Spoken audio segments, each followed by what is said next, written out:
go! Asphalt 3D. Boy, that game suck. But you know, there was a time when Asphalt sucked a lot less on Nintendo handhelds.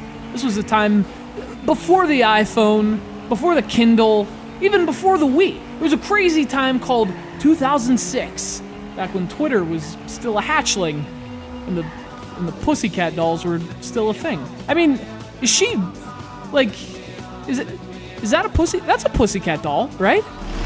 3, 2, 1, go! Anyway, in 2006, this came to the Nintendo DS. It's Asphalt Urban GT 2. It's a follow-up to the DS launch title, Asphalt Urban GT. I've never had the opportunity to play the original, or the misfortune, if reviews are any indication. But I gotta tell you, this game's not bad. Look at this, I'm flying all over the place.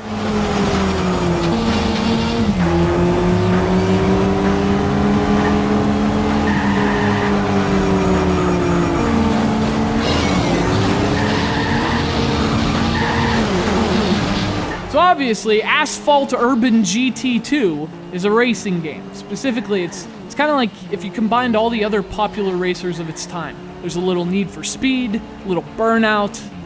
No banana pills though, so maybe not every popular racer of its time. Nonetheless, if you like cars and you like hot chicks, and chances are there's an overlap in those demographics, you're probably gonna like Asphalt Urban GT 2.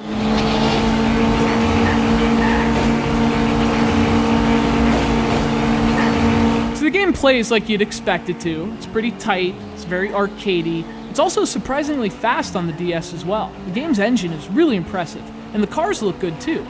For the most part, Asphalt Urban GT 2 runs exceptionally well, especially given the platform. There are plenty of different game modes, but the main attraction is the Evolution mode, which is essentially your career mode. It strings together all these different events into one individual Grand Prix of sorts. And the great thing is that they're always a bit different in terms of the kind of events they entail, so each championship feels slightly different from the last.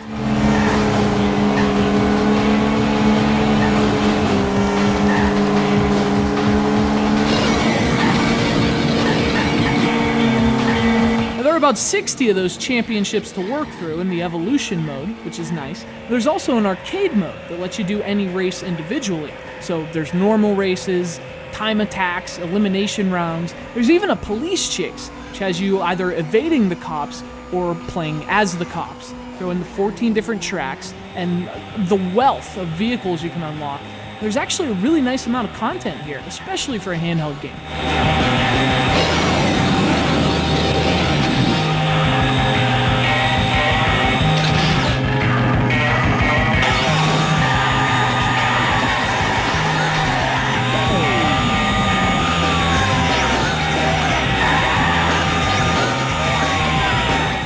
I guess if there's a problem with Urban GT 2, it's that it might be too easy. I mean, you guys know that I am not good at most video games, but I don't think I lost a single race in this game. I mean, I don't even play racing games.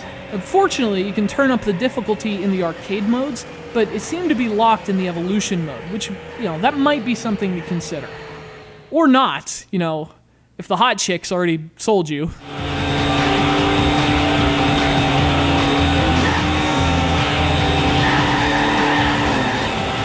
As a casual racing fan at best, I was pretty pleased with this game. It has enough content, the cars are responsive and cling to the track pretty well, and again, I was impressed with how it runs. I only ran into a moment or two of slowdown, which is awesome. It has nearly double the vehicles of the original, so, you know, if you like messing around with cars, there are plenty to choose from. You motorhead, you. I'm into a different kind of motorhead. You know, a lot of these games kind of feel the same to me, to be honest, so I can't say this is some crazy original racing game or anything, but if you're looking for something you can play on the go that gives you a bit of that high-speed console carnage, Asphalt Urban GT 2 actually isn't a bad way to go. Thanks to our friend Fuzzlebob from Ohio for sending it in.